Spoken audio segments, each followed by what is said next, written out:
Hey guys, welcome to Two Rail Fans.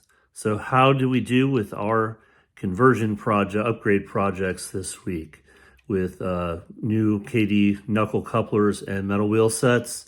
Did we get 25? No, we did not. We got 1, 2, 3, 4, 5, 6, 7. Oops, that coupler came undone. I have to check that. 8 total completely finished, and we have a bunch of partials. So forgive the mess on the layout here. Just going to kind of show you what we have going on. So up here, David's got a bunch of stuff out. We have a few here that I'm just kind of investigating what I need to do with. That still needs it. All this stuff down on this end of the layout. And a couple partials here. I'll show you what I have to do with these in a second.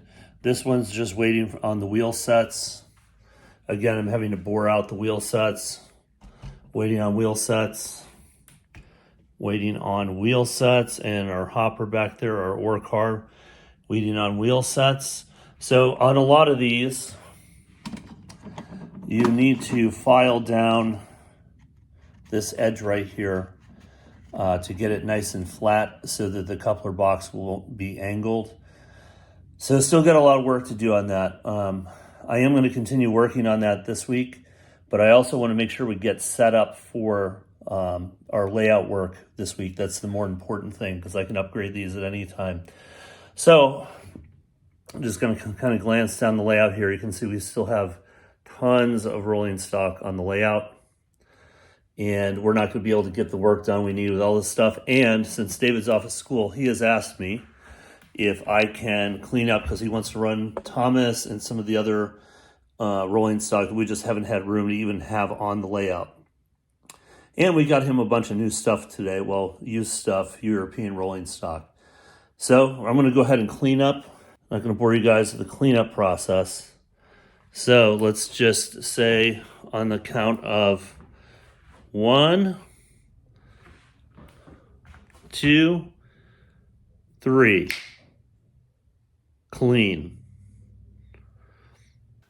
All right, so that cleanup did take a while. It wasn't anywhere near as quick as it looked. So a couple things.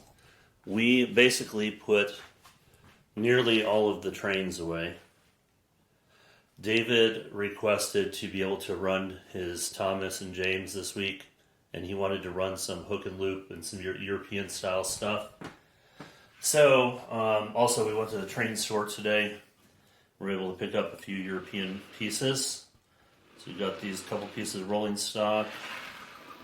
Got this as well. I'm trying to decide, is that a caboose, brake van? What do you call that? It's a German piece of rolling stock. We had bought this for parts, but are not going to be able to use that. But basically, we went from having a ridiculously long train on the tracks and a lot of stuff. I left some locomotives over here on the track just to make it a little easier, to cleaning most things off. It's going to make it a little easier to get the work done that we need to get done this week. And we are trying to reimagine our town over here now. This is not exactly where these things are going to sit. We just removed some stuff. You see the barn still in the same place. So got the farmhouse over here. Got the trolley track in back here. And what we're going to try and do, somebody gave me the advice when we're trying to plan where it goes where. Try and put the taller buildings in the back just so it's easier to see.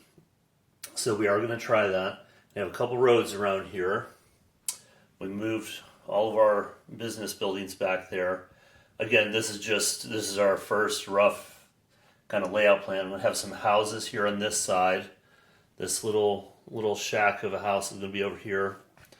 I do have some parts to repair this general store.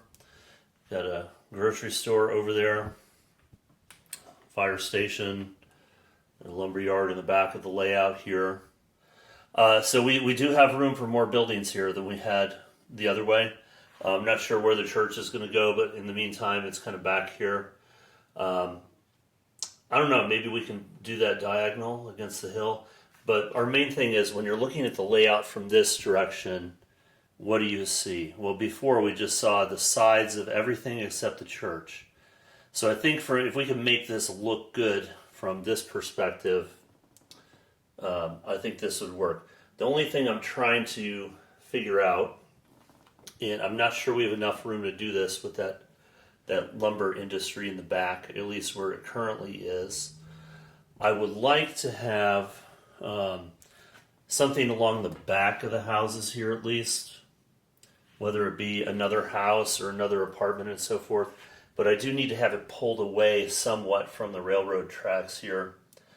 So we'd have small backyard, and then there's going to be a street back there, obviously. And down that main street we have the businesses. Now, ideally, we would have businesses down both sides of the street back there. But given the size that we're working with here, I just don't think that's going to be possible. But again, for us, the main point is having some kind of focal point looking at the layout from this angle. So that's kind of what we're going with. And I also think with roads, I was trying to use this board. I think I'm going to leave this for the houses where I have it, but I think I'm going to try something different. I wasn't too thrilled with that, so we've got to figure out how to cover up our pull out here as well. Before we wrap up this video though, and I'm giving you guys a tour of our cleaned up area here, I'm going to give a shout out to an Australian YouTuber named Neil Barron. I just stumbled across his YouTube channel yesterday, and don't let anyone ever tell you you can't have a good size industry on a modest size layout. I'm just going to tell you guys, just check it out. I'll leave a link to his channel. I'll leave a link actually to the video I responded to, and just do yourselves a favor and check it out. Catch y'all in the next one.